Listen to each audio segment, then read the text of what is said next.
Okay, so I got a 2012 Nissan Rogue here. We're going to reset the service reminder. Turn the key to the on position, but don't start the vehicle.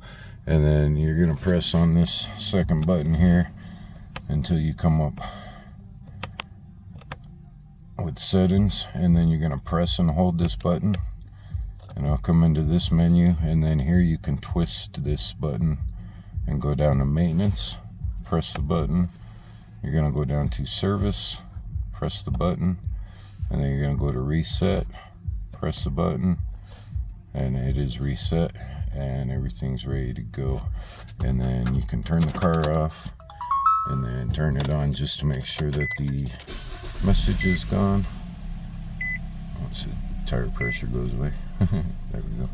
Message is gone and you're all set.